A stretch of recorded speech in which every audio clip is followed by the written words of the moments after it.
Imagine walking through a bustling city street, your mind preoccupied with the daily demands of life, when a voice breaks through the noise, humble yet filled with desperate hope. Can you spare $1? This isn't just another story about charity. It's a tale of Steve Harvey, a homeless veteran named James Carter, and the extraordinary journey sparked by a simple question. It's a story about motivation, humor, humility, and the power to inspire, a wake-up call to seize opportunities to bless others. And it all started with a single dollar. On a crisp autumn afternoon in Atlanta, the streets hummed with the rhythm of city life. Car engines roared, the soulful wail of a saxophone floated from a street performer, and the hurried clicks of footsteps echoed against the pavement.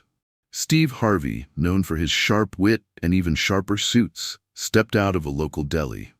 A hearty laugh escaped his lips as his assistant shared a story.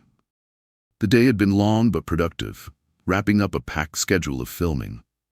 Steve was in high spirits, his energy magnetic, his presence commanding. As they strolled toward his sleek black car parked at the curb, something caught his attention.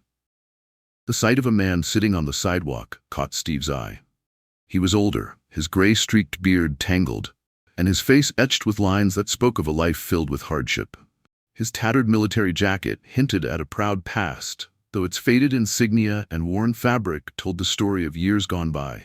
A small cardboard sign rested against his knees, the words scrawled in uneven marker, "Homeless Veteran. Anything helps. God bless." Noticing Steve's gaze, the man hesitated before speaking. His voice, though raspy, carried a tone of humble desperation. "Sir, can you spare $1?" Steve paused mid-step.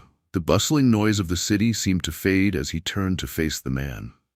There was something about the veteran's demeanor, a blend of dignity and vulnerability, that struck a chord. For a moment, the typically quick-witted Steve Harvey was uncharacteristically silent. $1? He finally said, his voice warm but tinged with curiosity. Why just $1?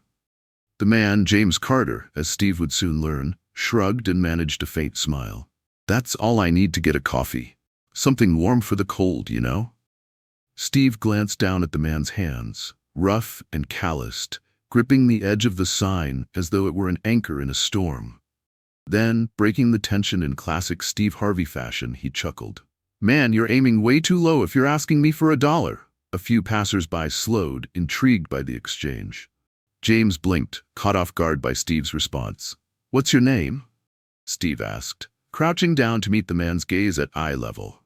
"James," the man replied, his voice steady but soft. "James Carter." "All right, James," Steve said, his tone shifting to one of seriousness. "If you could have anything in the world right now, what would it be? And don't just say coffee." James hesitated, his gaze dropping to the cracked pavement. Finally, he spoke. "A fresh start," he said quietly. "A chance to get back on my feet, but that's not something $1 can buy." Steve nodded slowly, his expression thoughtful. Then, with sudden determination, he stood and clapped his hands together. "All right, James, let's get you that coffee first. But after that, we're going to talk about this fresh start of yours." James stared at him, bewildered. "What do you mean?" "I mean," Steve said, motioning toward his car, "you're coming with me." The small crowd murmured as Steve helped James to his feet. James hesitated, clutching his cardboard sign like it was his lifeline, but Steve's infectious energy and sincerity were impossible to resist. With a mix of curiosity and caution, James followed him to the car. An hour later, they were seated in a cozy corner of a quiet restaurant. A steaming plate of food sat in front of James, the savory aroma filling the air. He hesitated for a moment, almost as if waiting for permission, before diving in. Steve watched him with a faint smile, nursing a cup of coffee as James began to open up about his life. James had served in the Army for 15 years, completing multiple deployments. James spoke of his time in the service with pride, recounting his overseas tours and the camaraderie he had experienced. But his voice wavered as he delved into the challenges that followed his return home. A difficult divorce, compounded by post-traumatic stress, had left him struggling to find stability. Jobs came and went, and before long, he found himself on the streets.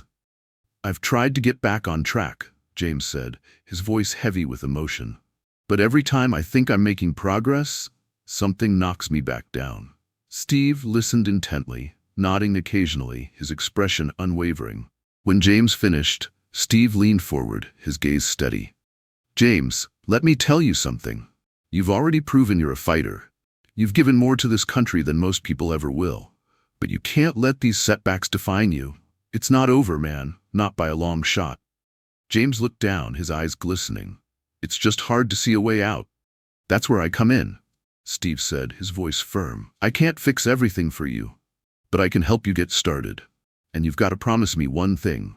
When you get back on your feet, you'll turn around and help someone else." James nodded slowly, a spark of hope flickering in his eyes. Over the next several weeks, Steve made good on his promise. Leveraging his extensive network, he connected James with resources specifically designed to support veterans. James was placed in a temporary housing program and enrolled in a career development course tailored to his skills. Through counseling and a support group specializing in helping former service members transition to civilian life, James found the guidance he needed. But Steve didn't stop there. He invited James to share his story on his talk show, a decision that would change both of their lives in ways neither could have imagined. When the episode aired, it reached millions of viewers, sparking a nationwide wave of compassion and action. Letters, emails, and phone calls poured in from across the country.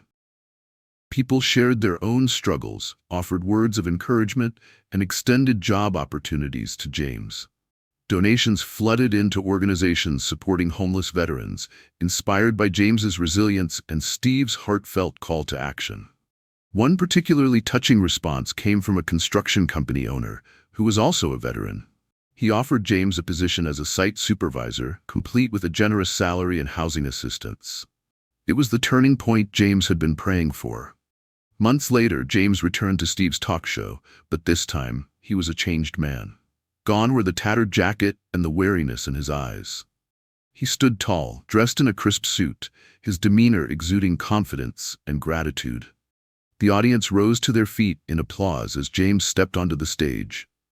With a steady yet emotional voice, he shared an update on his life. He spoke of his new job, his stable living situation, and his plans to mentor other veterans facing similar struggles. "I'll never forget what Steve did for me," James said, his voice full of gratitude. "He didn't just give me $1, he gave me a chance to believe in myself again. And now, I'm doing my best to pay it forward." Steve leaned back in his chair, a broad smile spreading across his face. Steve smiled broadly and addressed the audience. "This right here is what it's all about, folks. Sometimes all it takes is one moment of kindness, one decision to step in and help, to change a life. And when you get that chance, you take it. Don't miss your opportunity to be a blessing." As the show ended and the studio lights dimmed, James stepped outside, a newfound sense of purpose lighting his way. Near the curb, he noticed a young man holding a sign that read "Struggling." "Anything helps." Without hesitation, James walked over, his steps confident. Reaching into his pocket, he handed the young man a few bills. "Don't give up, brother," he said, his voice steady and sincere. "There's still hope." The young man looked up, startled but grateful. "Thank you," he whispered. As James walked away, a deep sense of fulfillment washed over him. His journey wasn't just about rebuilding his own life, it was about creating ripples of kindness that could touch others. And in that moment, the cycle of compassion continued, proving that no act of generosity is ever too small to make a difference. And to think, it all started with a single dollar. Thank you so much for tuning in to the end. I'm Solomon, and if you haven't subscribed yet, please hit that subscribe button and turn on notifications. That way, when I post more inspiring stories, you'll be the first to know. Your support means the world to me. Catch you all in my next video. Bye.